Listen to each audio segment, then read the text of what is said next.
Hi everyone, today I'm going to be doing a book review on A King's Bargain by J.D.L. Roswell. Sorry if I'm saying the name wrong. This is a fantasy fiction. It is a fantastic book. I really enjoyed the first book in the series. So far, to my knowledge, there's 4 of them. And the first one is really well done. It's like a nice epic adventure where a small town farmer named Garen is kind of like friends or acquaintances with another older man who lives in the village. He's a chicken farmer named Tail.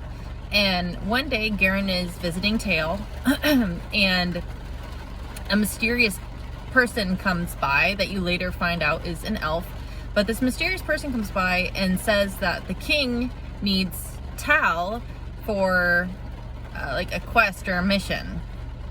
And the elf tries to put a ring, like a ring of submission or like a ring on Tal that makes him do what a certain person does. Tal takes the ring and puts it on the elf and chants magical words where the elf has to work for and do what Tal says until they get back to the village. So Tal tells Garen, who is this 15-year-old farm boy, like, if you want to come on an adventure with me, you are more than welcome to come with me to go see the king.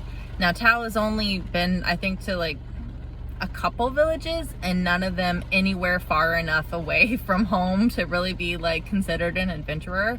So this is like an awesome opportunity for him to have. You know, he kind of talks to his sister, he thinks about it for, you know, a night-ish, and then goes to Tal and is like, yeah, I'm ready for this adventure. So Garen, Tal, and this elf go on this adventure. And as they start off, they have to stop by like these really creepy ruins to get like this special artifact, or the elf needs the artifact. And, you know, the elf and Tal suggest to, you know, Garen, like, you know, maybe you should stay out of the ruins. And Garen doesn't want to be alone because it's super creepy. And he's like, no, I'll just stay with you guys. He doesn't. He goes off on his own. He finds this necklace. He puts this necklace on. And this singer, or this voice, starts talking to him in his head, tries to possess his body. He comes across Tal and the elf, and they instantly know something is going on with him, and they're able to recognize that he's kind of being possessed and controlled. They're able to submiss him, or like, you know, put him in a headlock, basically, take the necklace off, and he's kind of like back to his normal self.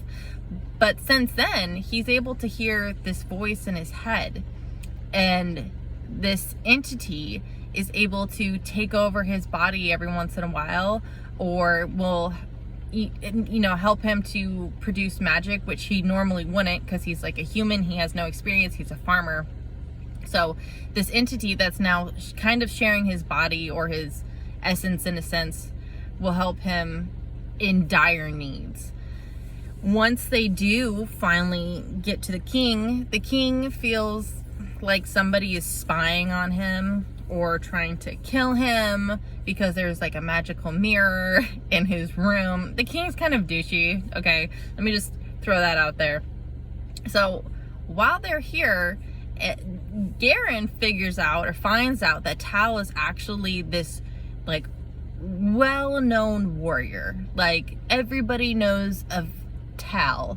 Tal has killed like thousands of goblins or orcs and has, you know, battled wicked queens. You know, he's just like the stuff of legends that songs are written about and plays are wrote about. He's super famous, and Garen's kind of like in shock and awe because this is somebody he wanted to be. Like, when he grew up, he wanted to be like Tal and go, you know, off into the world. And he never knew that the weird chicken farmer, not weird, but he didn't know the chicken farmer down the road was actually like his hero. So he's kind of in awe, and he's just like super excited, but also kind of like, it's kind of like surreal. So they're staying in the castle. There's Tal, Garen, and then the elf. Garen starts going to sword lessons or dancing lessons. I think they call it sword lessons in the first one and dancing lessons in the second book. So he starts going to sword lessons where he meets Ren, which is a half elf or part elf girl. She's really nice, but she's kind of like a bad influence. She gets Garen to like go off at night and like go explore and be places they're not supposed to be. So the rest of the story is the elf, Tal, and Garen, and kind of Ren working together along with like a bard and a couple, like, you know, kind of a couple other side people to figure out who the bad guy is. And as they're trying to figure out who the bad guy is, you know, people are dying or going missing. Zombies are popping up out of water fountains. I really did like the book. I thought it was well written. I thought the storyline and the plot was very interesting. I liked kind of having like that fresh adventure feel, like in The Hobbit, you know, where Bilbo's going for an adventure and you just kind of like, you get that. Not only that, I should say, I make a note, there's a lot of interesting creatures. Like one of the battle scenes or fight scenes is like flying snakes are attacking them as they're traveling. And to me, like the way it was described and written, it was really well done. And I could actually visualize in my head like these flying snakes going and trying to attack them. Okay, so there's not just like one or two bad guys or creatures. There's multiple different ones that show up, and I always love having different kind of creatures there for them to work through, conquer, battle. And the fight scenes I think are well written. They're not like, because sometimes like you read fight scenes and you're just kind of like, they're worded weird or they don't flow well. And I think the way that the fight scenes are written in this book are really well done. You can feel like some of the intensity to it. It's just great. I would recommend that you read it if you could. I listened to it on Audible. It's a pretty long book. I just wanted to add as like an afterthought or a side note that there is a lot of importance when it comes to jewelry in this series. So you'll notice, like I said, there's the magical ring, there's a magical necklace, there ends up being like a magical bracelet. So, you know, keep an eye out to see those and what special abilities those have.